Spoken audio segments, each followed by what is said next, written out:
আসসালামু আলাইকুম। আজকে আমি জলপাইয়ের টক মিষ্টি ঝাল আচার তৈরি করব আর সেই রেসিপিটি আপনাদের সাথে শেয়ার করব। এর জন্য এখানে আমি 1 কেজি পরিমাণে জলপাই নিয়েছি। এখন এই জলপাইটাকে আমি সিদ্ধ করে নেব। এই যে হাঁড়িতে আমি পরিমাণ মতো পানি দিয়ে ঢাকনা দিয়ে ঢেকে জলপাইটাকে আমি সিদ্ধ করে নিয়েছি। এখন কিন্তু জলপাইগুলো সিদ্ধ হয়ে গেছে। জলপাইগুলোকে এখন আমি নামিয়ে নেব। আর এদিকে আচারের জন্য একটা মশলা তৈরি করলাম। এখানে আমি 1 চা চামচ দিয়েছি পাঁচফোড়ন, 1 চা চামচ ধনে আর 3টে শুকনা মরিচ একটু ভেজে নিলাম। আর এদিকে আমি আগে থেকে সিদ্ধ করা জলপাইগুলোকে এখন হাত দিয়ে চটকে নিচ্ছি। আর এই আচারটা করার সময় অবশ্যই এই জলপাইটাকে এভাবে হাত দিয়ে চটকে নিলে আচারটা তৈরি করলে দেখতে সুন্দর হয় আর খেতেও ভালো লাগে। এখন চলে আসলাম আচারটা তৈরি করতে।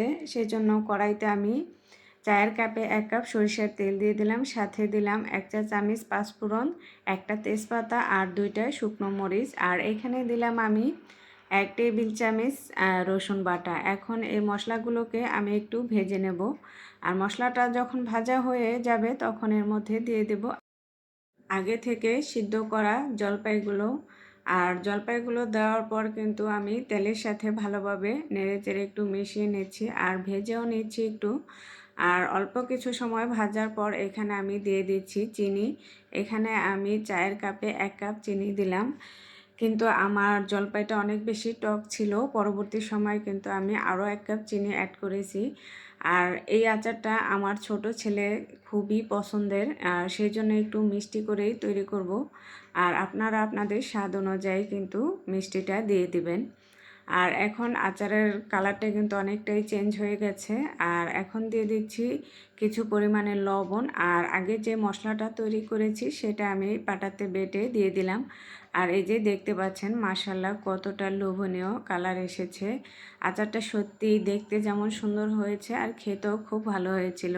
এখন আচারটা তৈরি হয়ে গেছে, নামিয়ে নিয়েছি। আর আচারটাকে কিন্তু আমি অনেকটা সময় ধরে ঠান্ডা করে নিয়েছি। এখন একটা কাচের বয়মে আমি আচারটা ভরে রাখবো। আর এই ধরনের বয়মে আচার রাখলে কিন্তু আচার অনেক দিন ভালো থাকে। আর আপনারা যদি আচারটা সংরক্ষণ করেন তাহলে কিন্তু এটাকে তৈরি করার সময় ভিনেগার ব্যবহার করতে হবে। আমি যেহেতু সংরক্ষণ করব না, আমার আচারটা খাওয়া হয়ে যাবে, সেই জন্য কিন্তু আমি এখানে ভিনেগার ব্যবহার করিনি। আর এই যে এদিকে কিন্তু আচারটা বয়মে ভরা হয়ে গেছে আর দেখতে কতটা সুন্দর লাগে। আর রেসিপিটি ভালো লাগলে যারা পেজ থেকে দেখবেন তারা আমার পেজটা ফলো করবেন, আর যারা আমার ইউটিউব চ্যানেলে নতুন তারা আমার চ্যানেলটিকে সাবস্ক্রাইব করে চ্যানেলের সাথেই থাকবেন। সবাই ভালো থাকবেন, সুস্থ থাকবেন। আল্লাহ হাফেজ।